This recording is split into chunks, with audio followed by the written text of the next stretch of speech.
First 3 నెలల్లో pregnancy పోవడానికి reasons ఏంటి?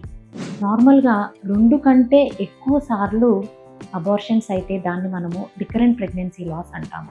ఈ రికరెంట్ ప్రెగ్నెన్సీ లాస్‌కి ఉన్న కారణాలు, వాటి నివారణల గురించి ఈరోజు మనం తెలుసుకుందాం. సో నార్మల్‌గా ఫస్ట్ 3 నెలల్లో కాన్పు పోవడానికి క్రోమోజోమల్ అనామలీస్ అంటే బేబీ పిండం యొక్క జెనెటిక్ ప్రాబ్లం వల్ల ఫస్ట్ 3 నెలల్లో ప్రెగ్నెన్సీ పోవడానికి ఎక్కువ అవకాశం ఉంటుంది. అలానే గర్భసంచి లో కొంతమందికి షేప్లో అంటే మధ్యలో గోడ ఉండడము, ఈ పిండం వెళ్ళి ఆ గోడ మీద కూర్చోవడం వల్ల రక్తం సరఫరా అవ్వక ప్రెగ్నెన్సీ పోయేదానికి అవకాశాలు ఉంటాయి.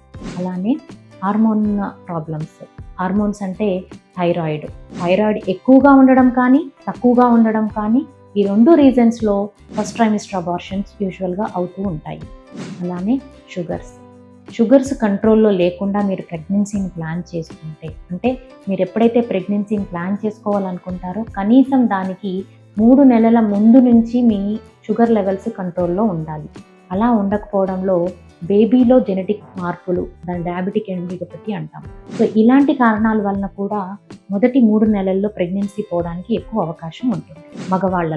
మగవాళ్ళలో ఏంటి అంటే స్మోకింగ్, ఆల్కహాలిజము, ఏమైనా డ్రగ్స్ తీసుకునే అలవాటు ఉండడం వల్ల వీర్యకణంలో ఉన్న జెనెటిక్ మెటీరియల్ ముక్కలు అయిపోయి ప్రెగ్నెన్సీని అంటే బేబీని ఇస్తుంది కానీ బేబీని పూర్తిగా 9 నెలలు మోసుకునే శక్తిని ఇవ్వలేదు. దానివల్ల కూడా మనకి ఎక్కువగా ఫస్ట్ ట్రైమిస్టర్ అంటే ఫస్ట్ 3 నెలల్లో ప్రెగ్నెన్సీ పోయేదానికి ఎక్కువ అవకాశం ఉంటుంది.